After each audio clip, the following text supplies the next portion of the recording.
Shrimad Bhagavatam class 80. നമ്മളിന്ന് നോക്കുന്ന സ്കന്ധം 4 18ാമത്തെ അധ്യായമാണ്. അത് പൃഥ്വി ദോഹനമാണ്. ഭൂമിദേവി പൃഥ്വിനെ ഉപദേശിച്ച ശേഷം എന്നെ കൊല്ലരുത്, അതായത് ഭൂമിയെ നശിപ്പിക്കരുത് എന്ന അർത്ഥത്തിൽ എടുക്കണം. ഇതെല്ലാം നമുക്കുള്ള ഭൂമിയല്ലാതെ സംസാരിക്കാനൊന്നും പോകുന്നില്ല. പക്ഷേ നമുക്കുള്ള ഉപദേശമാണ് രാജാക്കന്മാർക്കുള്ള ഉപദേശവും കൂടിയായിട്ട് ഭാവിയിൽ വരുന്ന രാജാക്കന്മാർക്കുള്ള ഉപദേശമായിട്ട് കാണണം. ഇവിടെ പൃഥ്വി എന്ന് പറയുമ്പോൾ ആദ്യത്തെ ലോകത്തെ പരിപാലിക്കുന്ന ആ രാജാവിന് തുല്യമായ ശക്തി വിശേഷം, പ്രപഞ്ചത്തിലൊരു ശക്തി രാജാവിന് തുല്യം ലോകത്തെ രാജാവിലൂടെ നിയന്ത്രിച്ചു കൊണ്ടുപോകുന്നുണ്ട്. അപ്പോൾ അതിൻ്റെ പിന്നിൽ എല്ലാ രാജാവിൻ്റെ പിന്നിലും ആക്ട് ചെയ്യുന്ന ശരിയായ കർമ്മം ഉൾക്കൊള്ളുന്ന ആ ശക്തി വിശേഷത്തെയാണ് പൃഥ്വിയായിട്ട് കാണേണ്ടത്. അപ്പം ആദ്യത്തെ മനുഷ്യരെ രാജാവിലൂടെ കർമ്മം ചെയ്തിട്ടാണ് ഭൂമി ഇന്നത്തെ നിലയിലെല്ലാം ആക്കിയത്. അതിന് നേതൃത്വം കൊടുക്കുന്നത് ശക്തി വിശേഷമാണ് രാജാവ്. അപ്പോൾ ഇവിടെ ഒന്നിലെ മൈത്രേയം പറയുകയാണ്, കോപത്താൽ അങ്ങനെ ചുണ്ട് വിറച്ചുകൊണ്ടിരിക്കുകയായിരുന്നു പൃഥ്വി. അതുകൊണ്ട് ഭൂമിയിൽ നിന്നൊന്നും കിട്ടുന്നില്ല, പട്ടിണി. ആദ്യം പ്രപഞ്ചമുണ്ടായി, പിന്നെ ജീവജാലം ഉണ്ടാകുമ്പോൾ ഒന്നും കിട്ടാനില്ല. പിന്നെ മനുഷ്യനെ അധ്വാനിച്ചുണ്ടാക്കി തിന്നോളും, അല്ലാതെ ഭൂമിയെ സ്വയം കുറേയെല്ലാം തരും. പുല്ലെല്ലാം പൊടിച്ച് ചിലതെല്ലാം അതിൻ്റെ കൂട്ടത്ത് പൊടിക്കുമായിരിക്കും. എന്നാലും മനുഷ്യൻ തന്നെ അധ്വാനിച്ച് തിന്നാലേ പറ്റുള്ളൂ. പക്ഷെ ഒന്നും കിട്ടാതെ ഉണ്ട്. എന്നാലും അധ്വാനിച്ചും കിട്ടുന്നത് ആദ്യത്തെ ഭൂമിയുടെ അവസ്ഥ എങ്ങനെയാണെന്ന് അറിയാമല്ലോ. പ്രപഞ്ചം ഉണ്ടായ സമയത്ത് ഇപ്പം നമ്മൾ ചൊവ്വയിലെല്ലാം പോയിട്ട് അവിടെ താമസിക്കാൻ പറ്റുമെന്ന് വെച്ചോളാം. എന്തായാലും ഉള്ളത് പാറമാണല്ലോ. അവിടെ പോയി കഴിഞ്ഞാൽ ദേഷ്യം വരും. നമ്മളവിടെ പെട്ടുപോയി ഒന്ന് ചിന്തിച്ച് നോക്കിയേ. ചൊവ്വയിൽ നമുക്ക് ദേഷ്യപ്പെടും. നട്ടാനൊന്നും മുളക്കാനും പോകുന്നില്ല, ഒരു പ്രത്യേക അവസ്ഥയായിരിക്കും. പിന്നെ മനുഷ്യൻ്റെ അധ്വാനത്തിലൂടെയും ബുദ്ധിശക്തിയിലൂടെയെല്ലാം ബാക്കിയെല്ലാം നടക്കുന്നത്. അതിന് നേതൃത്വം കൊടുക്കുന്നത് രാജാവാണ്.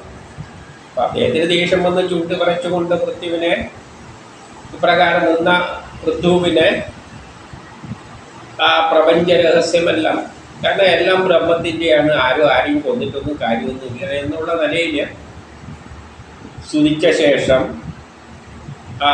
തന്നിലുള്ള ആ ഒരു ഭയത്തെയെല്ലാം നിയന്ത്രിച്ചു കൊണ്ട് പറഞ്ഞു. 2 പറയുകയാണ്, ഹേ പ്രഭോ, കോപം നിയന്ത്രിച്ചാലോ, എന്നിട്ട് ഞാൻ പറയുന്നത് കേൾക്കുക. വണ്ട് എല്ലായിടത്തു നിന്നും സത്തിനെ എടുക്കുന്നത് പോലെയാണ് വിദ്വാൻമാർ പ്രവർത്തിക്കേണ്ടത്. പണ്ടെങ്ങനെയാണ് ചെയ്യുന്നത്?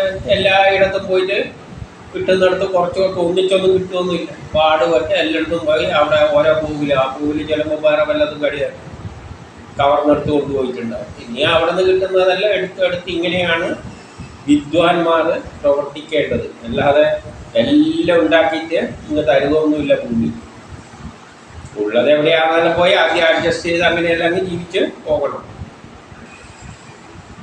എന്നിട്ട് 3 പറയുകയാണ്, ഇഹലോകത്തിലും പരലോകത്തിലും എവിടെയായാലും പുരുഷാർത്ഥങ്ങളിലൂടെ എങ്ങനെയാണ് മനുഷ്യൻ കർമ്മം ചെയ്യേണ്ടത്? 4 ധർമ്മം, ധർമ്മത്തിനനുസരിച്ച് അർത്ഥം, കാമം, മോക്ഷം, ഇതെല്ലാം സംയോജിപ്പിച്ചുകൊണ്ട് ഇങ്ങനെ ചിലതെല്ലാം പ്രപഞ്ചത്തിലുണ്ട്. അതെല്ലാം എന്ത് ചെയ്തിട്ടുണ്ട്? അവയെല്ലാം ശരിയാവണ്ണം നേടുവാനായിട്ട്, ധർമ്മവും അർത്ഥവും എല്ലാം കാമം, മോക്ഷം എല്ലാം നേടാനായിട്ട് അതിനുള്ള ഉപായങ്ങൾ ഋഷിമാർ പണ്ട് എഴുതി വച്ചിട്ടുണ്ട്. അപ്പം പണ്ടുള്ള പൂർവികർ ആയ ഋഷികൾ അതെല്ലാം എഴുതി, എങ്ങനെയെല്ലാം ആ ഋഷികളുടെ കാലഘട്ടത്തിലാണ് വേദങ്ങൾ എഴുതിയത്. ആ കാലഘട്ടത്തിൽ അവരുടെ അനുഭവങ്ങളെല്ലാം അവർ എഴുതി വച്ചിട്ടുണ്ട്. അവർ അതിനെ മറികടന്നിട്ടുണ്ട്. ആ മറികടന്നതിനെ 4 പറയാണ്, അവർ കണ്ടെത്തിയ ഉപായങ്ങൾ. അവർ എങ്ങനെയാണോ ആ ഘട്ടങ്ങളെ തരണം ചെയ്തു വന്നത്. ഈ ഋഷികൾ ഗുഹയിലാണ് താമസിക്കുന്നത്. അന്നത്തെ കൃഷിയാവുള്ളത്. അപ്പം അന്നുള്ള അവരത് എഴുതി വെച്ചിട്ടുണ്ട് വേദങ്ങളിലൂടെ, അവരുടെ ജീവിത ശൈലിയല്ല. അപ്പം അവർ കണ്ടെത്തിയ ഉപായങ്ങൾ യാതൊരാൾ മനസ്സിലാക്കിയിട്ട് ശരിയാവണ്ണം പ്രയോഗിക്കുന്നുവോ അപ്പോൾ അതിൻ്റെ ഫലമെല്ലാം അവർ അനായാസം അനുഭവിക്കും.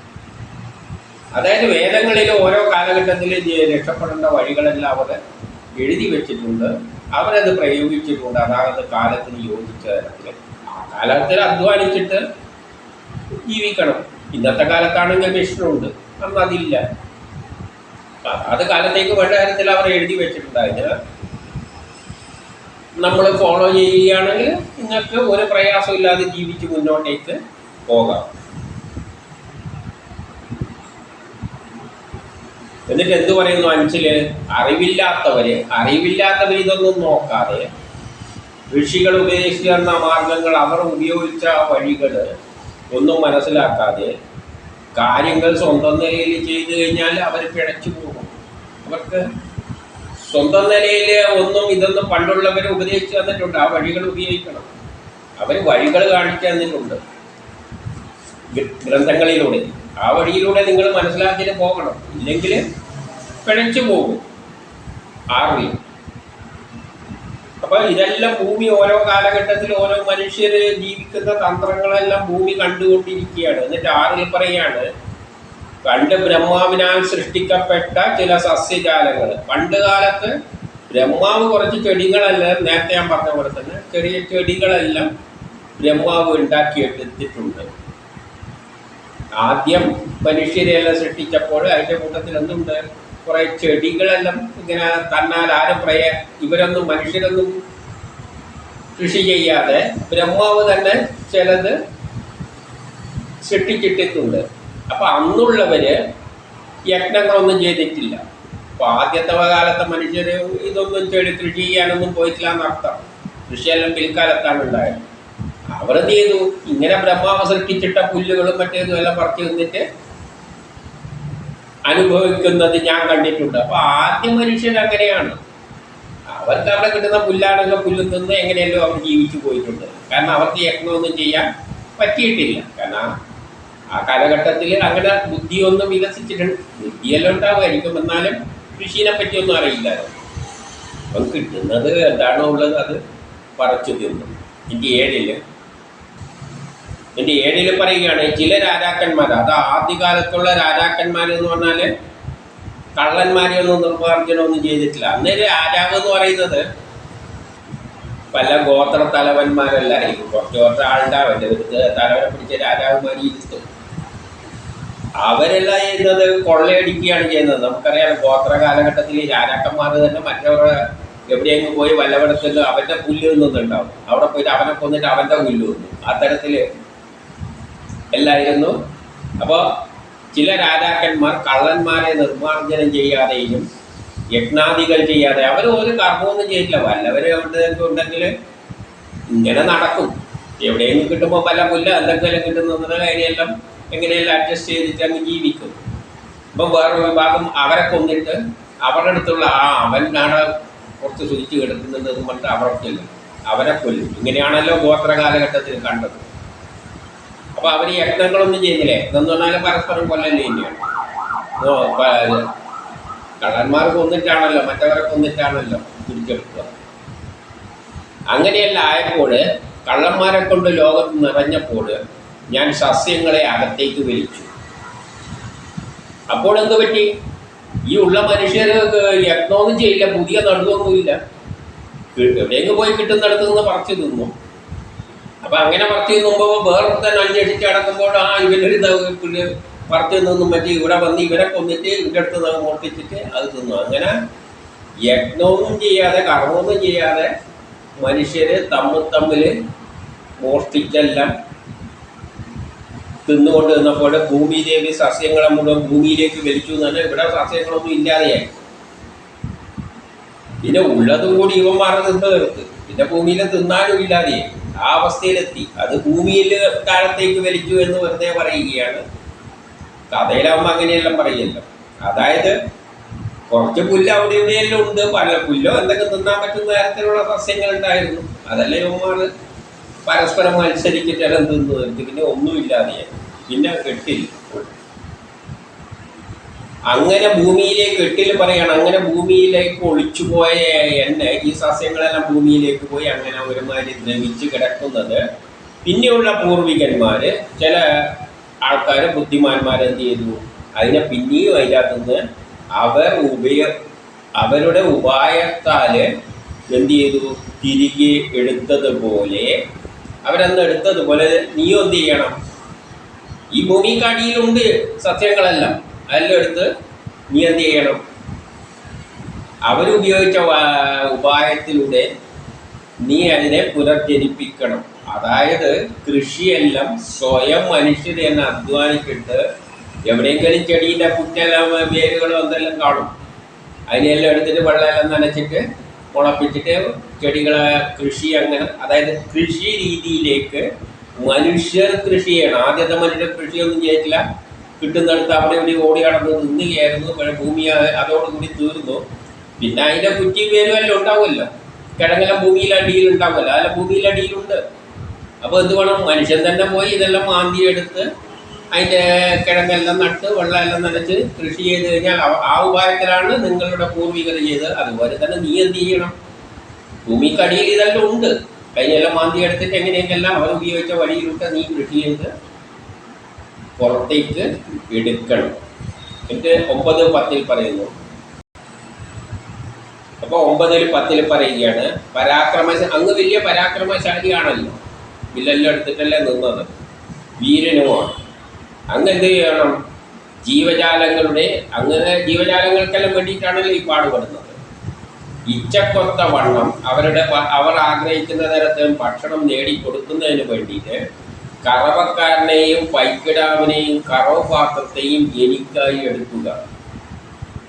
ഒരു കറവക്കാരൻ്റെ രീതിയിൽ ഒരു ഇതൊരു പശുവിൻ്റെ രൂപത്തിലാണല്ലോ, അപ്പം അതിനെ കറക്കാൻ അതുപോലെ എന്ത് വേണം, കറവക്കാരനെ വേണം. കറവക്കാരൻ എന്ന് പറഞ്ഞാൽ കറക്കണം, അധ്വാനിക്കാൻ ആൾ വേണം. കറവക്കാരനെ വെക്കണം, അധ്വാനിക്കണം. പശുവിനെ തന്നെ പാല് കിട്ടണ്ടെങ്കിൽ വെറുതെ നോക്കി എന്നാൽ പശു കൊണ്ടടിച്ച് വായി ഒഴിച്ച് തരുമൊന്നുമില്ല. നീ പോയി ഒരാളെ കൊണ്ട് കറക്കണം. കറക്കാൻ എന്ത് വേണം, പാത്രം വേണം, സംഭരിക്കാൻ. പിന്നെ എന്ത് വേണം, പശുവും പൈക്കിടാവും വേണം. പൈക്കിടാവുണ്ടെങ്കിലേ പ്രേരിപ്പിക്കുള്ളൂ, ജ്വരത്തുള്ളൂ. അപ്പം കറക്കണ്ടിക്കൽ എന്തെല്ലാം ഘടകങ്ങൾ ഒത്തുവരണം, കറക്കാൻ ആൾ വേണം, കറക്കാൻ പശു സമ്മതിക്കണ്ടിക്കൽ അതിനെ തൃപ്തിപ്പെടുത്തുന്ന പൈക്കിടാവും വേണം. പൈക്കിടാവിനെ ഓർത്തിട്ടാണ് കറക്കാൻ സമ്മതിക്കുന്നത്. അപ്പം പൈക്കിടാവും വേണം, കറന്ന് സംഭരിക്കാൻ പാത്രവും വേണം. അതായത് അതിനെ അനുസരിച്ചുള്ള സാഹചര്യം വേണം. എങ്കിലേ ഭൂമി, പൈക്കിടാവ് ഉദ്ദേശിക്കുന്നത് ഭൂമി പൈക്കിടാവിനെ കണ്ടിട്ടാണ്, അതിൻ്റെ കുട്ടീനെ കണ്ടിട്ടാണ്, പശു അല്ലെങ്കിൽ പശുവിൻ്റെ കുട്ടീനെ കണ്ടിട്ടാണ് പാല് ഉണ്ടാക്കുന്നതും ചുരത്തി തരുന്നതും. അതിന് കൊടുക്കുമല്ലോ എന്നുള്ളൊരു ഇതുകൊണ്ട്.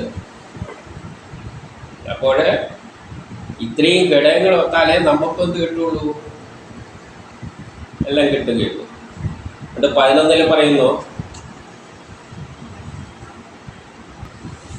അതിന് ഒരു ഉപദേശവും പറയുന്നു 11. മഴക്കാലത്ത് ദേവന്മാരെ വർഷിക്കുന്ന ജലം, മഴക്കാലത്ത് ഇന്ദ്രനെല്ലാം മഴ പെയ്യിപ്പിക്കും. ആ മഴ പെയ്യിപ്പിക്കുന്ന ജലം എപ്രകാരം മഴ പോയാലും, മഴക്കാലത്ത് മഴ പെയ്യും, പക്ഷെ മഴ പോയാൽ ജലം എന്ത് ചെയ്യും, ഭൂമി എന്ത് ചെയ്യുന്നു, താങ്ങി നിർത്തുന്നത് പോലെ, തന്നിൽ തങ്ങി നിർത്തുന്നത് പോലെ ആ പെയ്യുന്ന മഴയെ എന്ത് ചെയ്യുന്നുണ്ട്, ആ വെള്ളത്തെ ഭൂമി സംഭരിച്ച് വെക്കുന്നുണ്ട്. ആർക്ക് വേണ്ടി, നമുക്ക് വേണ്ടി. അതേപോലെ നീയും എന്ത് ചെയ്യണം, ഭൂമിയെ സമനിരപ്പുള്ളതാക്കിയാൽ, കൃഷിയേണ്ടിക്ക് എന്ത് വേണം, ഭൂമിയെ നിരപ്പുള്ളതാക്കണം. ഇപ്പോൾ നമ്മൾ ചൊവ്വയിലെ ഗ്രഹത്തെ പറ്റിയെല്ലാം പടയെല്ലാം കാണുമ്പോൾ മുഴുവൻ കുണ്ടും കുയ്യെല്ലാം ആയിട്ടിരുന്ന കുറേ കല്ലുകൾ ഇങ്ങനെ പാറകളായിരുന്നു. ഇതേമാതിരിയൊന്നും ആയിരുന്നില്ല. നമ്മുടെ ഭൂമിയുടെ അവസ്ഥ എന്താണെന്ന് അറിയേണ്ടെങ്കിൽ ചൊവ്വയുടെ പ്രതലം എങ്ങനെയാണെന്ന് നോക്കിയാൽ മതി, നെറ്റിൽ നോക്കിയാൽ മതി. അതുപോലെയായിരുന്നു ഭൂമിയും ഉണ്ടായിരുന്നത്. പിന്നെ മനുഷ്യരുടെ പ്രവർത്തനം കൊണ്ടാണ് നമ്മൾ ഈ കാണുന്ന എത്രയോ തലമുറകളായിട്ടുള്ള പ്രവർത്തനം കൊണ്ടാണ് നമ്മളിപ്പം കാണുന്നത് സുന്ദരമായൊരു ലോകമാണ്. എന്നാൽ ചൊവ്വയിൽ നോക്കിക്കഴിഞ്ഞാലോ ഇതേമാതിരിയുള്ള ഒന്നും കാണില്ല. കല്ലെല്ലാം ഇവിടെ ഷേപ്പുള്ള കല്ലെല്ലാം ഉണ്ടാവും. അതെല്ലാം എന്തുകൊണ്ടാണ്? മനുഷ്യ ഷേപ്പാക്കിയതാണ്. അല്ലായിരുന്നുവെങ്കിൽ ആ ചൊവ്വയിലുള്ള മാതിരി ഇരിക്കുമായിരുന്നു. അപ്പം എന്നതിനെയും നിരപ്പാക്കി നീ എന്ത് ചെയ്യണം? നീ പൂർവികർ ചെയ്ത മാതിരി ചെയ്തോളണം. അതുകൊണ്ട് എനിക്ക് ശുഭം നേരുന്നു. 12 പറയുകയാണ്, ഇപ്രകാരമുള്ള ദേവിയുടെ വചനങ്ങൾ കേട്ടപ്പോൾ രാജാവ് എന്ത് ചെയ്തു? അപ്പം ഭൂമിയെ ആണല്ലോ കറക്കുന്നത്. ഭൂമി പശുമാരിയാണല്ലോ പറഞ്ഞിരിക്കുന്നത്. അപ്പം പശുവിനെ കറക്കണ്ടെങ്കിൽ പശുക്കുട്ടീൻ്റെ മുമ്പിൽ നിർത്തണം, അപ്പോഴേ പ്രേരിപ്പിക്കുള്ളൂ. അപ്പം ഇവിടെ പശുക്കുട്ടിയായി ആരെ സങ്കല്പിച്ചു? സ്വയംഭൂ മനുവിനെ സങ്കല്പിച്ചു. കാരണം മനുവിൽ നിന്നാണ് പ്രേരണയെല്ലാം ഉണ്ടായിരിക്കുന്നത്. ഈ പ്രപഞ്ച സൃഷ്ടി എങ്ങനെയെല്ലാം പോകണമെന്നുള്ള പ്രേരക ശക്തി, ആദ്യത്തെ പ്രേരക ശക്തിയാണ് മനു, സ്വയംഭൂ മനു. അതിലൂടെയാണ് സൃഷ്ടിക്രമം നടക്കുന്നത്. അപ്പോൾ അതിനൊരു ലക്ഷ്യമുണ്ട്. ആ ലക്ഷ്യത്തെയാണ് കുട്ടിയായിട്ട് സങ്കല്പിച്ചിട്ട് ആ സങ്കല്പമാണ് പ്രേരിപ്പിക്കുന്നത് മനുഷ്യരെ കർമ്മം ചെയ്യാൻ.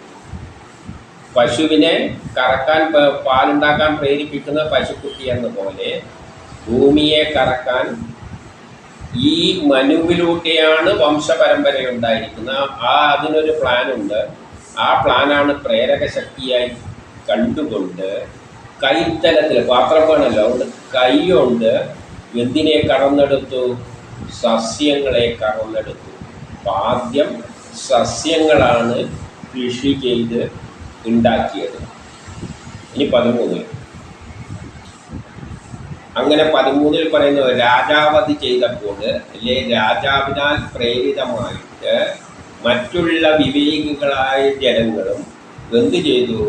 സത്തയെ ഇതേപോലെ ചെയ്തിട്ട് പല സത്തകളെയും അതിൽ നിന്ന് സ്വീകരിച്ചു. മറ്റുള്ളവർ ഗോരൂപധാരിയായ ഭൂമിയെ താങ്കളുടെ ഇഷ്ടത്തിനനുസരിച്ച് അഭിലാഷങ്ങൾ തൊട്ട് കറന്നെടുത്തു. അപ്പം ചിലവർക്ക് തോന്നി വണ്ട കൃഷി ചെയ്തെടുക്കാമെന്ന്, അവർ വണ്ട കൃഷി ചെയ്തെടുത്തു. ചിലവർക്ക് തോന്നി നെല്ല് കൃഷി ചെയ്യാമെന്ന്, അപ്പോൾ അവർ നെല്ല് കൃഷി ചെയ്തെടുത്തു. അപ്പോൾ ഓരോ ആളും അവരവരുടെ അഭിലാഷങ്ങൾക്കനുസരിച്ച് ഭൂമിയെ കറന്നെടുത്തു. അപ്പോൾ പലതരം ചെടികളെ ഓരോ ആള് അവരവരുടെ താല്പര്യത്തിനനുസരിച്ച് ഈ ഭൂമിയിൽ സൃഷ്ടിച്ചുണ്ടാക്കി. ഇപ്പം പലതരം റോസറിലുണ്ടല്ലോ. ഇപ്പം തന്നെ സങ്കരയിനുമുണ്ട്. പ്ലാവ് എന്നെല്ലാം പറഞ്ഞാൽ തെങ്ങെല്ലാം പെട്ടെന്ന് കായ്ക്കുന്നത്. എങ്ങനെ? ഒന്നിൻ്റെ കൊമ്പിനെ മുറിച്ച് വേറെന്തോടെ ഒട്ടിച്ചിട്ടെല്ലാം ഉണ്ടാക്കിയെടുക്കുന്നുണ്ട്. ടിഷ്യൂ വാഴ എന്നെല്ലാം കണ്ട് അങ്ങനെ മനുഷ്യർ എല്ലാം പൂർവികരായ ഋഷികൾ പറഞ്ഞു വെച്ചിട്ടുണ്ട്. അത് നോക്കിയിട്ടുണ്ടായിക്കൊള്ളും, അല്ലെങ്കിൽ സയൻസിൻ്റെ അടിസ്ഥാനത്തിൽ ഉണ്ടായിക്കൊള്ളും. ഇങ്ങനെ എല്ലാവരും വിവേകികളായവർ അവരവരുടെ ആഗ്രഹത്തിനനുസരിച്ച് ഭൂമിയെ കറക്കാൻ തുടങ്ങി. അങ്ങനെയാണ് പലതരത്തിലുള്ള ചെടികൾ, ജീവജാലങ്ങൾ ഇവിടെ ഉണ്ടായത്. ഇനി 14 തുടർന്ന് ഋഷികൾ. അപ്പം ആ കാലത്ത് ഋഷികൾ എന്നുണ്ട്, തങ്ങൾക്കുള്ള അറിവുകളെല്ലാം നേടിയ അറിവുകളെല്ലാം അവർ എഴുതി വെച്ചിട്ടുണ്ട്. അപ്പോൾ ഋഷികൾ എങ്ങനെയാണ് കറന്നെടുത്തത്? ബൃഹസ്പതിയെ കൈക്കിടാവാക്കി. ബൃഹസ്പതി എന്ന് പറയുമ്പോൾ നമുക്ക് വ്യാഴഗ്രഹത്തെ എടുക്കാം, അല്ലേ സൃഷ്ടിക്ക് ആ പ്രേരക ശക്തിയായ ബുദ്ധിശക്തിയെ അത്തരത്തിൽ നമ്മൾ എടുക്കാം. അവരവരുടെ ബുദ്ധിശക്തിയെ, അപ്പോൾ ആദ്യമുള്ളത് ബൃഹസ്പതിയാണ്. ആ ശക്തിയെ പൈക്കിടാവായിട്ട് സങ്കല്പിച്ചുകൊണ്ട് ക്ഷീരത്തെ എങ്ങനെ? വേദസ്വരൂപമായ ക്ഷീരത്തെ. അപ്പം വേദങ്ങളെ എഴുതി വെച്ചു. ഇവിടെ കറന്നെടുത്തത് വേദങ്ങളെയാണ്. ബൃഹസ്പതിയുടെ ആ ജ്ഞാനമാർഗത്തിലൂടെ ഋഷികൾ എന്ത് ചെയ്തു? വേദങ്ങളെ കറന്നെടുത്തു. അതായത് സയൻസിനെ, ശാസ്ത്രങ്ങളെ പണ്ഡിതരായവർ പ്രപഞ്ചത്തിൽ നിന്നും മനസ്സിലാക്കിയെടുത്തു. നമ്മൾ പ്രപഞ്ചത്തിലെ സയൻസാണ് എടുക്കുന്നത്, അല്ലെ? നമ്മളെ സയൻസ് എന്ന് പറയുന്നത് നമ്മളതൊന്നുമല്ല, പ്രപഞ്ചത്തിലുള്ള സയൻസ് നമ്മൾ മനസ്സിലാക്കുന്നു. ഒരു പാത്രത്തിൽ വെള്ളം എടുത്ത് ചൂടാക്കിയിട്ട് അരി വേവിക്കുമ്പോൾ ഈ മൂടി ഇങ്ങനെ തുള്ളുന്ന കണ്ടപ്പോഴാണ് ആ തത്വം ഉപയോഗിച്ചിട്ടാണ് ഈ വണ്ടി ഉണ്ടാക്കിയത്. ആപ്പിൾ ഭൂമിയിലേക്ക് വീഴുന്ന കണ്ടപ്പോൾ ഭൂമി ആകർഷിക്കുന്നുണ്ട് എന്ന് മനസ്സിലായി. ആ ആകർഷണ ബലം ഉപയോഗിച്ചിട്ടാണ് നമ്മൾ പലതും ചെയ്യുന്നത്.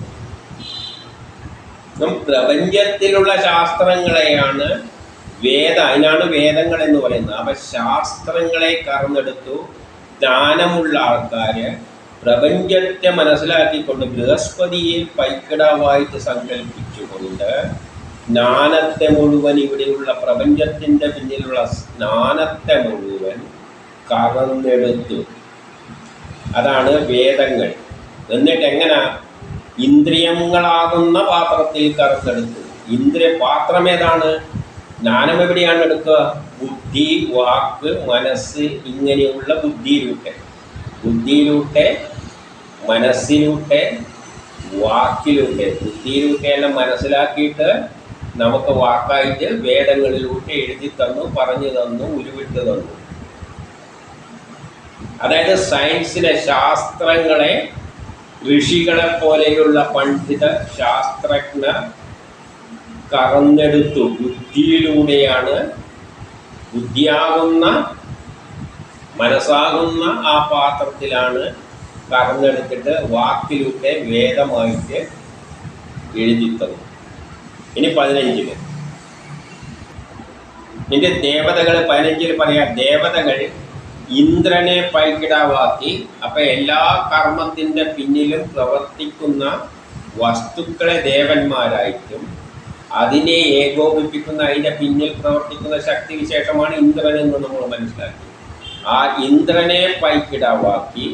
അപ്പം ഈ പ്രപഞ്ചത്തിൽ എന്ത് കർമ്മം ചെയ്യുമ്പോഴും ആ കർമ്മത്തെ സയൻസിൻ്റെ അടിസ്ഥാനത്തിൽ ഏകോപിപ്പിക്കുന്ന ഒരു ശക്തിയുണ്ട്. അപ്പം ഇന്ദ്രനെ പൈക്കിടാവാക്കി സ്വർണമായ പാത്രം കൊണ്ട്, അവർ അങ്ങനെ പറഞ്ഞു തന്നേ ഉള്ളൂ, അമൃതത്വവും മനഃശക്തിയും ഇന്ദ്രിയ ശക്തിയും ദേഹശക്തിയുമാകുന്ന പാൽ കടന്നെടുത്തു. അപ്പോൾ നമ്മൾ ജ്ഞാനം നേടിയപ്പോൾ നമുക്കെന്തുണ്ട്? മനസ്സിന് ശക്തി കിട്ടി, നമ്മളെ ഇന്ദ്രിയങ്ങളെല്ലാം ശക്തമായി, ദേഹവും ശക്തമായി. അപ്പോൾ ആ ശക്തികളെ നമ്മൾ കറന്നെടുത്തു. അപ്പം നമുക്ക് മനഃശക്തി കിട്ടി, ശരീരശക്തി കിട്ടി, ഇന്ദ്രിയങ്ങളുടെ ശക്തി കിട്ടി. ഏതിലൂടെ? ഈ ജ്ഞാനം കിട്ടിയപ്പോൾ ആ ശക്തിയെല്ലാം നമ്മൾ മനുഷ്യർ സംഭരിച്ചു. എൻ്റെ 16. അപ്പം മനുഷ്യർ തന്നെ 2 വിഭാഗങ്ങളുണ്ട്. ദ്വയമായിട്ടാണ് സൃഷ്ടിച്ചിരിക്കുന്നത്, ദേവന്മാരും അസുരന്മാരും. അങ്ങനെ വരുമ്പോൾ പലവരും പലതരത്തിലുള്ള സാധനങ്ങൾ കറന്നിട്ടുണ്ട് എന്ന് പറഞ്ഞു. 16 പറയുകയാണ്, ഗിരിപുത്രന്മാരും മറ്റുമായ അസുരഗണങ്ങൾ, അസുരന്മാരായ ജനങ്ങൾ എന്താ കറന്നതെന്ന് വെച്ചാൽ, പ്രഹ്ലാദിനെ മാതൃകയാക്കിക്കൊണ്ട്, പശുക്കിടാവായിട്ട് സങ്കല്പിച്ചുകൊണ്ട് ഇരുമ്പ് പാത്രത്തിൽ, നല്ലതിലല്ല, ഇരുമ്പ് പാത്രത്തിലാണ് എന്തെല്ലാം കടന്നു? സുരയും, അതായത് ആസവമെല്ലാം, അതായത് മദ്യം പോലെയുള്ള സാധനങ്ങളെല്ലാം എന്നീ രഹസ്യ വസ്തുക്കൾ പാലായിട്ട് കറന്നെടുത്തു. അപ്പോൾ അസുരന്മാർക്ക് കുടിക്കാൻ പാലല്ല വേണ്ടത്, സുരയും മറ്റുമെല്ലാണ്. വേണമെങ്കിൽ കള്ളെല്ലാം ഉണ്ടാക്കാം. അപ്പോൾ അസുരന്മാർ തെങ്ങ് കയറിയിട്ട് കള്ളെല്ലാണ് എത്തിയെടുത്തത്. ഒരാൾക്ക് വേണ്ടത് കറന്നെടുക്കുകയാണ്, ഭൂമിയിൽ നിന്നാണ് കറന്നെടുക്കുന്നത്. ഇനി 17 ഗന്ധർവന്മാരും അപ്സരസ്സുകളും. ഗന്ധർവന്മാർ അപ്സരസ്സുകൾ എന്നെല്ലാം പറയുന്നത് ചില ഫലങ്ങളാണ് ഗ്രഹങ്ങളിൽ വന്ന്. അതാണ് നമ്മൾ കലാവാസനകളെല്ലാം ഉണ്ടാക്കുന്നത്. സ്നേഹം, പ്രേമം, ഇങ്ങനെയെല്ലാം കുറേ കലാവാസനകളുണ്ടല്ലോ. ഒരു ആസ്വാദനം എല്ലാം ഉള്ളവരാണ് ഇവർ. അപ്പം അവർ വിശ്വവാസുവിനെ, അവരുടെ തലവനായിട്ട് വിശ്വവാസിനെ പറഞ്ഞുകൊണ്ട് അവരെ പരീക്ഷിക്കടാവാക്കി സങ്കല്പിച്ചുകൊണ്ട് താമരപ്പൂവാകുന്ന പാത്രത്തിൽ, അതായത് അത്രയും മനോഹരമായ പാത്രത്തിൽ എന്തെല്ലാണ് കടന്നെടുത്തത്? ഗാനം, വാഗ്മാധുര്യം, സൗന്ദര്യം എന്നിവ പാലായി കറന്നെടുത്തു. അപ്പം ഈ ഭൂമിയിലുള്ള ഗാനങ്ങളും കലാപരമായ ഗാനങ്ങൾ, സംസാരത്തെ ആളെ രസിപ്പിക്കുന്ന തരത്തിലുള്ള സംസാരങ്ങൾ, സൗന്ദര്യം, പ്രകൃതി സൗന്ദര്യങ്ങൾ ഇതെല്ലാം കവർന്നെടുത്തത് ഗന്ധർവന്മാരെ അപ്സരസ്സുകളെല്ലാം കൂടിയിട്ട് ഭൂമിയിൽ നിന്ന് ഇങ്ങനെ കലാപരമായിട്ട് പലതും ഭൂമിയിൽ നിന്ന് കടന്നെടുത്തു. പ്രപഞ്ച സൗന്ദര്യത്തെ വർണ്ണിക്കുന്ന കവിതകൾ ഇതെല്ലാം ഇങ്ങനെ ഒഴുകാൻ തുടങ്ങി.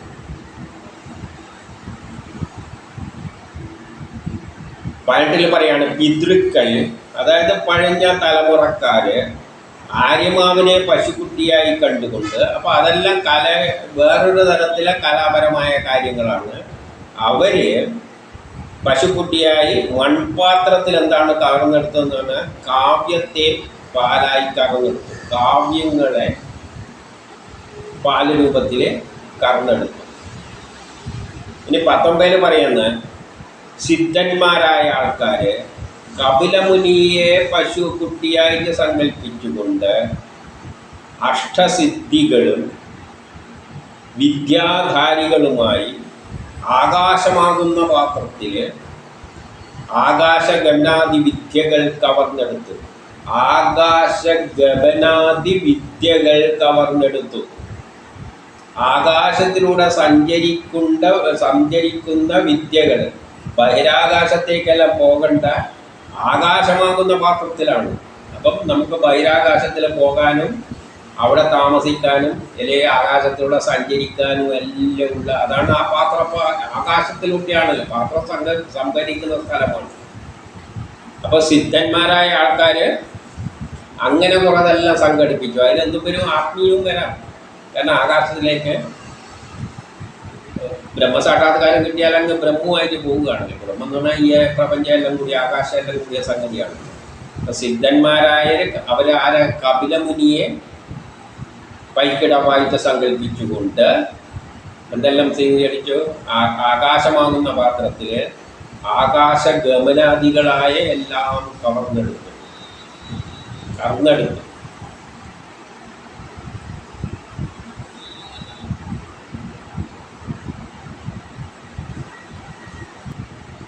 ഇരുപതില് മായാവികള് മായയെ, അപ്പൊ മായാവികൾ എന്ന് പറഞ്ഞാൽ ഭൗതിക ലോകത്തില് ഭ്രമത്തില് അകപ്പെട്ട് ജീവിക്കുന്ന സാധാരണ മനുഷ്യര് മായയെ പശുക്കുട്ടിയായിട്ട് സങ്കല്പിച്ചുകൊണ്ട് തിരസ്കരണീ വിദ്യയാൽ മായാവിദ്യയെ കവർന്നെടുത്തു. അതായത് ഭൗതിക വിദ്യകളെല്ലാം ആത്മീയല്ല, ഇന്നത്തെ മോഡേൺ സയൻസ് അതെല്ലാം അത് മായക്ക് കീഴിലാണ്. മായാലോകത്തിലുള്ള കാര്യങ്ങളാണത്. ആധുനിക സയൻസ് അല്ല.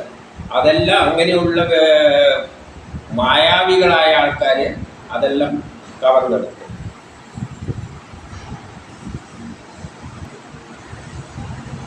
നേരത്തെ പറഞ്ഞത് സുരയായിരുന്നു. അത് കുറച്ച് മുന്തിയ തരത്തിലുള്ള സാധനങ്ങളാണ്. ഇനി 21 യക്ഷന്മാര്, രാക്ഷസന്മാര്, ഭൂതങ്ങള്, പിശാചുക്കളെല്ലാം മാംസം ഭക്ഷിക്കുന്നവരെല്ലാം എന്ത് ചെയ്തു? രുദ്രനെ വത്സനാക്കിക്കൊണ്ട് അല്ലെങ്കിൽ രുദ്രനെ മുൻനിർത്തിക്കൊണ്ട്, രുദ്രൻ എന്ന് പറഞ്ഞാൽ ആറ്റങ്ങളാണ്. ആറ്റങ്ങളെല്ലാം അതായത് കെമിസ്ട്രിയുടെ സഹായത്താൽ. അപ്പം പ്രേരകശക്തി എന്താണ്? കെമിസ്ട്രിയാണ്. രുദ്രന്മാരാണ്, ആറ്റങ്ങളാണ്. അതിനെ പശുക്കിടാവാക്കി സങ്കല്പിച്ചുകൊണ്ട് തലയോട്ടിയിൽ എന്തെല്ലാം ചാരായത്തെ കവർന്നെടുത്തു എന്ന് പറയുകയാണ്. അപ്പം ഏറ്റവും മോശമായ ചാരായം, മറ്റേ സുരമാരിയുള്ള കുറച്ച് നേരത്തെ പറഞ്ഞത്, ഇത് ചാരായത്തെ എല്ലാം കവർന്നെടുത്തു. ഇങ്ങനെ ഭൂമിയിൽ ഓരോ ആൾക്കാർ അവർക്ക് വേണ്ടതെല്ലാം കവർന്നെടുക്കുന്നുണ്ട്.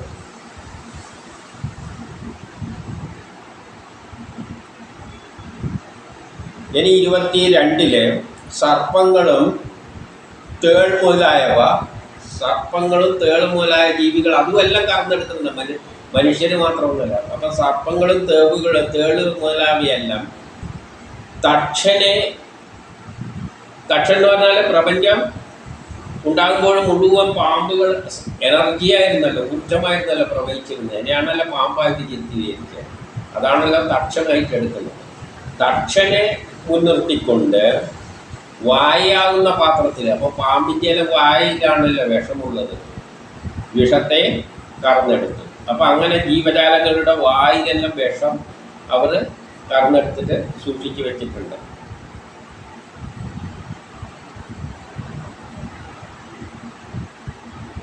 ഇനി 23, 24 പറയാണ് സസ്യബുക്കുകളായ മൃഗങ്ങൾ. അപ്പൊ സസ്യബുക്കങ്ങൾക്ക് എന്തേ വേണ്ടു?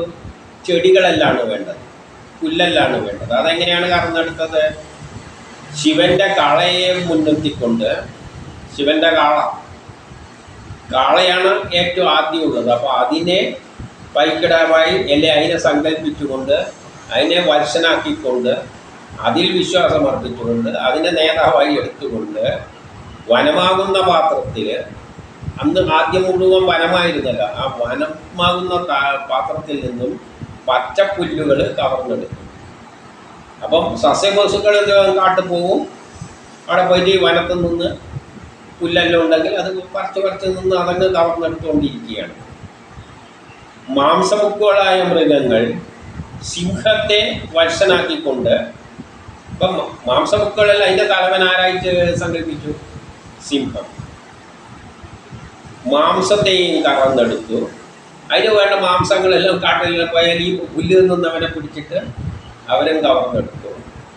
പക്ഷികൾ ഗരുഡനെ വത്സനാക്കിക്കൊണ്ട്, അല്ലെങ്കിൽ അവരുടെ പ്രേരക ശക്തിയായിട്ട് ചിന്തിച്ചുകൊണ്ട്, പക്ഷികൾ അവരെ പ്രേരിപ്പിക്കുന്നത് എന്താണ്? ഗരുഡനായിട്ട്. ആദ്യത്തെ പക്ഷിയായിട്ട് വന്നത് ഗരുഡനാണ്. ഗരുഡനെ മുൻനിർത്തിക്കൊണ്ട് കൃമികീട ഫലങ്ങളാദികളെ കവർന്നെടുത്തു. കൃമികീട ഫലങ്ങൾ ഇതിനെയെല്ലാം കവർന്നെടുത്തു.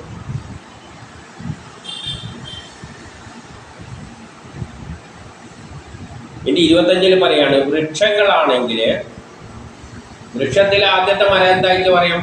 ആൽമരമായിട്ട് പറയാം.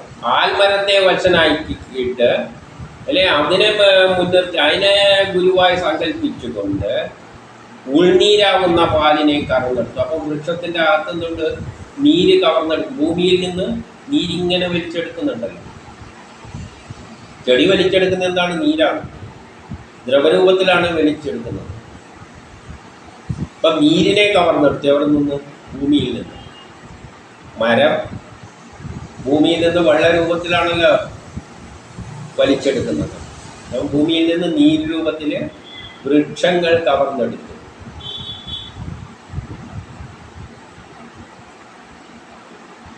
പർവ്വതങ്ങളാകട്ടെ ഹിമവാനെ വത്സനാക്കിക്കൊണ്ട്, അല്ലെങ്കിൽ ഹിമവാനെ മുൻനിർത്തിക്കൊണ്ട്, അവരുടെ നേതാവ് ഹിമവാനാണല്ലോ.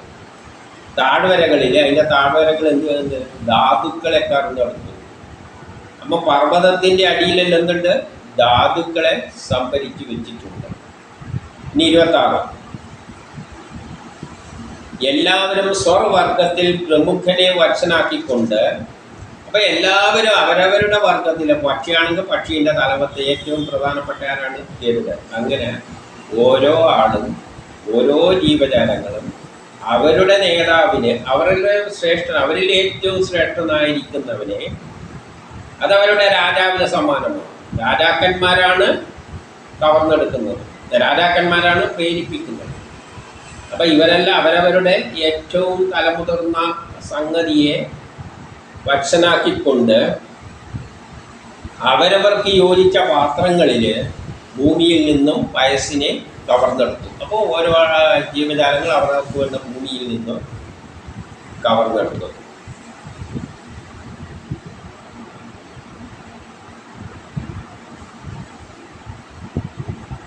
ഇനി 27 പറയാണ് ഇപ്രകാരം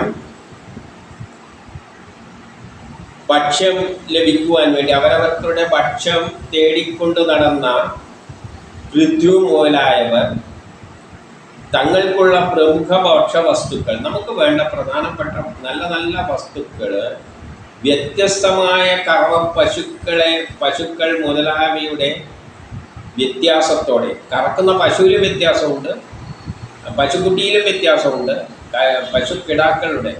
പശുക്കുട്ടിയുടെ വ്യത്യാസമുണ്ട്, കറക്കുന്നവരിലും വ്യത്യാസമുണ്ട്. അപ്പം കറവക്കാരുണ്ട്, ഒരു പശുക്കുട്ടിയുടെ പ്രേരക ശക്തിയുണ്ട്, എങ്കിലേ ഭൂമി ചുരത്തി കൊടുക്കുകയുള്ളൂ. എന്നിട്ട് വ്യത്യസ്തമായ വസ്തുക്കൾ കവർന്നെടുക്കുകയാണ്. അപ്പോൾ പക്ഷികൾ, ചെടികൾ, ഇതെല്ലാം പ്രത്യക്ഷ കറവക്കാരാണ്. മനുഷ്യരിൽ തന്നെ പലതരം ആൾക്കാരുണ്ട്. ചിലവർക്ക് മദ്യമാണ് വേണ്ടത്, ചിലവർക്ക് അവരവർക്ക് ഇഷ്ടമുള്ള കാര്യത്തിൽ എന്ത് ചെയ്തു? അപ്പോൾ അതിനനുസരിച്ചിട്ട് ആൾക്കാരെ മുന്നിൽ പശുക്കുട്ടിയായിട്ട് സങ്കല്പിച്ചുകൊണ്ട്, അല്ലെങ്കിൽ പ്രേരക ശക്തിയായിട്ട് സങ്കല്പിച്ചുകൊണ്ട്, അവരിൽ പ്രമുഖരെ സങ്കല്പിച്ചുകൊണ്ട്, അപ്പം പൃഥ്വി അടക്കം എല്ലാവരും എന്ത് ചെയ്തു? അവരവർക്ക് വേണ്ടത് ഭൂമിയിൽ നിന്നും കറന്നെടുത്തു. എന്നിട്ട് 28 പറയുന്നു, അനന്തരം സന്തുഷ്ടനായ പൃഥ്വി ചക്രവർത്തി. അപ്പം പൃഥ്വി ചക്രവർത്തിക്ക് ഇത് പറഞ്ഞപ്പോൾ നല്ല സന്തോഷമായി. സർവവും നൽകുന്ന ഭൂമിയെ, അപ്പം ഇതെല്ലാം നൽകുന്നത് എവിടെ നിന്നാണ്? ഭൂമിയാണ്. അതുകൊണ്ടാണ് ഭൂമിയെ, മനുഷ്യന് എന്തെല്ലാം തരം ജീവജാലങ്ങളുണ്ടോ അവർക്ക് വേണ്ടതെല്ലാം കിട്ടുന്ന ഭൂമിയാണ്. നമുക്ക് പാലിൽ നിന്നാണ് കിട്ടുന്നത്, പശുവിൻ്റെ പാലിൽ നിന്ന്. നമ്മുടെ ശരീരത്തിന് എന്തെല്ലാം സാധനം വേണ്ടോ അതെല്ലാം പാലിൽ കിട്ടുന്നു. അതുകൊണ്ടാണ് പശുവും പാലിന് ഇത്രയും മഹത്വം പറയുന്നത്.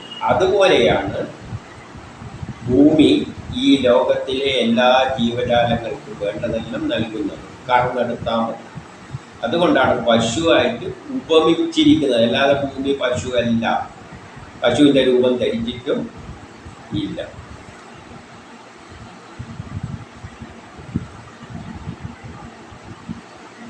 അപ്പോൾ എന്ത് പറ്റി?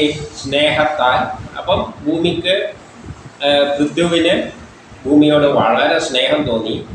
അപ്പം പുത്രി എന്ന നിലയിൽ അവളെ സ്വാത്സല്യത്തോടുകൂടി ഒരു പുത്രി എന്ന നിലയിലാണ് രാജാവ് ഭൂമിയെ സ്വീകരിച്ചത്. അപ്പം നമ്മൾ ഭൂമിയെ ഏത് നിലയിൽ കാണണം? നമ്മളൊരു പുത്രിയെപ്പോലെ സ്നേഹമുള്ള വാത്സല്യത്തോടുകൂടി പുത്രി രൂപത്തിൽ നമ്മൾ ഭൂമിയെ ദർശിക്കണം, പ്രത്യേകിച്ച് രാജാക്കന്മാർ. എന്നിട്ട് 29 പിന്നെ എന്ത് ചെയ്തു? തൻ്റെ വൈഭവം തികഞ്ഞ പൃഥ്വിരാജാവ് തൻ്റെ വില്ലിൻ്റെ മുന കൊണ്ട്, അതായത് ആയുധങ്ങൾ കൊണ്ട്, ജനങ്ങളെ കൊണ്ട് പ്രേരിപ്പിച്ചിട്ട്, അതൊന്നും ഇവിടെയില്ല, കാരണം നമ്മൾ രാജാവ് തന്നെ കൊണ്ട് കിടക്കണമെന്നൊന്നുമില്ലല്ലോ. എന്ത് ചെയ്ത്? പർവ്വത ശിഖരങ്ങളെ കുത്തി ഇടിച്ചിട്ട് ഭൂമിയെ നിരപ്പാക്കി. അപ്പം ഭൂമി ഉണ്ടായപ്പോൾ നമ്മുടെ ചൊവ്വാഗ്രഹത്തിൽ എങ്ങനെയാണോ ഉണ്ടായത്, ഇങ്ങനെ കല്ലും മണ്ണും എല്ലാം ആയിട്ടാണ് അതിനെല്ലാം പൊട്ടിച്ച് നിരപ്പാക്കി എടുത്തു. അതാത് ഓരോ സ്ഥലത്തായിട്ട് ഇങ്ങനെ നിരപ്പാക്കി. നമുക്കിപ്പോൾ നിരപ്പായിട്ടല്ലേ കാണും. ഭൂമി ഉരുണ്ടതാണ്, പക്ഷെ നമ്മൾ പോകുന്നിടത്തെല്ലാം നിരപ്പായി. ആ തരത്തിൽ ഒത്ത നിരപ്പിലാക്കി. അങ്ങനെയാണ് നമ്മൾ ഇന്നത്തെ നിലയിൽ ഭൂമിയെ കാണുന്നത്. നല്ല മൈതാനം, ഒരു കല്ല് പോലും ഉണ്ടാവില്ല. ഇപ്പോൾ സ്റ്റേഡിയത്തിലെല്ലാം പോയി കഴിഞ്ഞാൽ പുല്ല് നല്ലോണം കുറച്ച് ഉയരം പോലും വെക്കില്ല, എല്ലാം ചെത്തി ലെവലാക്കി വെച്ചിരിക്കുന്നുണ്ട്. എന്നാലും ചൊവ്വയിലേക്ക് നോക്കി ഇങ്ങനെ കാണും. ഇതെല്ലാം ആരാണ്? മനുഷ്യൻ പല കാലഘട്ടങ്ങളിലായിട്ട് ചെയ്തിട്ടതാണ് ഇത്. അല്ലാതെ ഭൂമി സ്വയം ഉണ്ടാക്കിയല്ല. ഭൂമി ഉണ്ടാക്കുമ്പോൾ അന്ന് പണ്ട് ചൊവ്വയില്, അത് നെറ്റിലെടുത്ത് നോക്കിയാൽ മതി ചൊവ്വയുടെ പ്രതലം എങ്ങനെയാണെന്ന്. അതുപോലെയായിരുന്നു ഉണ്ടായിരുന്നത്. മനുഷ്യരാണ് ഈ ഭംഗിയിലാക്കി എത്രയോ കാലം കൊണ്ടുള്ള പ്രവൃത്തികൾ കൊണ്ട്.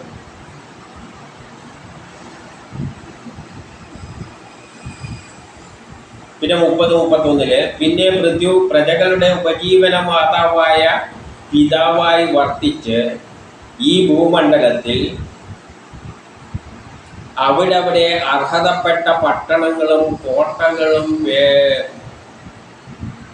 ഇടയചേരികളും സൈനിക താവളങ്ങളും കർഷക ഗ്രാമങ്ങളും ഖനികളും എന്നിവ നിർമ്മിച്ചു.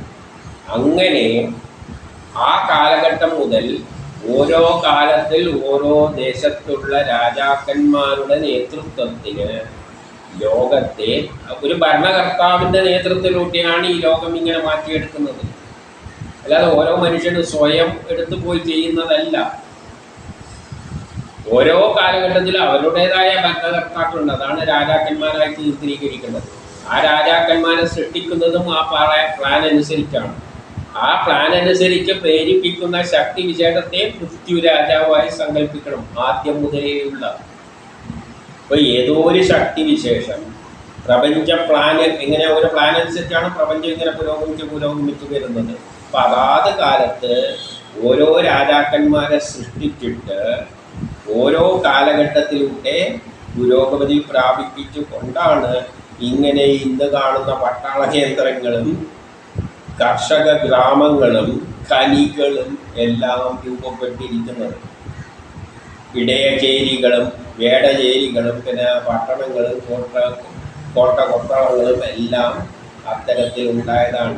ആര് പല കാലത്ത് പല രാജാക്കന്മാരിലൂടെ ആ ശക്തിവിശേഷം, ആ ശക്തിവിശേഷത്തെയാണ് പൃഥ്വി എന്ന ചക്രവർത്തിയായിട്ട് കാലത്തിൻ്റെ പിന്നിൽ പ്രവർത്തിക്കുന്ന ആ ശക്തി, അദൃശ്യമായ ഒരു ശക്തി, അതാണ് രാജാക്കന്മാരെയെല്ലാം സൃഷ്ടിക്കുന്നത്. നമ്മളെ സൃഷ്ടിക്കുന്ന ആര് തന്നെയാണ്? ആ ശക്തി തന്നെയാണ്. നമ്മളും ആ ശക്തി തന്നെയാണ്. നമ്മൾ ഉള്ളിൽ കിടന്നിട്ട് ജയിപ്പിക്കുന്നതും ആ ശക്തി തന്നെയാണ്.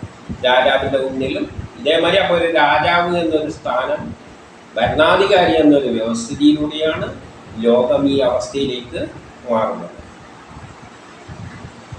32 പറയാണ്, പൃഥ്വിന് മുൻപിൽ ഇത്തരത്തിലുള്ള ഗ്രാമ നഗരങ്ങളൊന്നും ഉണ്ടായിരുന്നില്ല.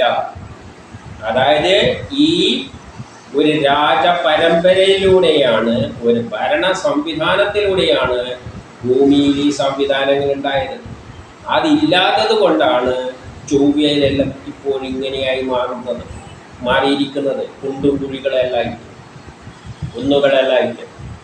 അപ്പോൾ ഇവിടെ നിന്നൊരു രാജാവിനെ അവിടെ കൊണ്ട് അതിനൊരു തലവനുണ്ടാവുമല്ലോ നേതൃത്വം എടുക്കാൻ, അത് തന്നെയാണ് രാജാവ്.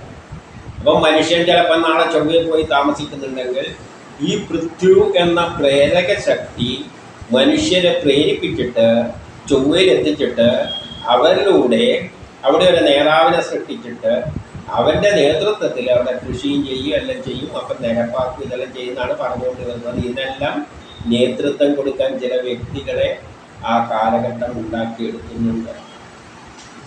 അതിനു മുമ്പിൽ ഇതൊന്നും ഉണ്ടായിരുന്നില്ല. യാതൊരു അലട്ടും ഇല്ലാതെ ജനങ്ങൾ അതാതിടത്ത് സുഖമായി വസിക്കുന്നു. അങ്ങനെയാണ് ഓരോ കാലഘട്ടത്തിലും ഓരോ ദേശത്തിലും ജനങ്ങൾ സുഖമായി വസിക്കുന്നതിന് ഓരോ ഭരണാധികാരികളെ അവിടെ നിന്ന് ഇറക്കി വിടുന്നുണ്ട്. ആ ഭരണ നേതൃത്വത്തിലേക്ക് ഇറക്കുന്നതിന് പിന്നിൽ പ്രവർത്തിക്കുന്ന, നിയമിക്കുന്ന, അല്ലെ അപ്പോയിൻമെൻ്റ് ചെയ്ത് ഒരു നിയമിച്ചിട്ട് നിന്നെ രാജാവായിട്ട് നിയമിച്ചിരിക്കുന്നു എന്ന് പറഞ്ഞ് അയക്കുന്ന ആ ശക്തിവിശേഷത്തെയാണ് പ്രപഞ്ചത്തിൻ്റെ രാജാവായിട്ട് പൃഥ്വി എന്ന രാജാവായിട്ട് ചിത്രീകരിക്കുക. അന്ന് മുതലാണ് ലോകത്തിൽ രാജാക്കന്മാരുണ്ടാവുകയും അതിലൂടെ കൃഷിയെല്ലാം ഉണ്ടാവുകയും ചെയ്യുന്നത്. ഒരു വിശാലമായ അർത്ഥത്തിലൂടെ ഇത് ചിന്തിക്കണം. ഇതെല്ലാം പ്രപഞ്ചം ഇത്രയും ഒരു സിസ്റ്റമുണ്ട്, അതിൻ്റെ പിന്നിൽ ഇത്രയും ശക്തികൾ പ്രവർത്തിക്കുന്നുണ്ട്. അങ്ങനെയാണ് ഓരോ കാലഘട്ടത്തിൽ രാജാവ് ഉണ്ടാകുന്നു, അധർമ്മിയാകുമ്പോൾ അടിച്ചു കളയുന്നു. ഇതെല്ലാം നോക്കിയടക്കാൻ ഓരോ ശക്തിവിശേഷങ്ങളുണ്ട്. അപ്പം രാജാവിനെ നിയമിക്കുന്നതും അതിലൂടെ കർമ്മങ്ങൾ ചെയ്യിപ്പിക്കുന്നതിൻ്റെ പിന്നിലുള്ള ശക്തിവിശേഷത്തെയായിട്ട് പൃഥ്വിയെ കാണുക.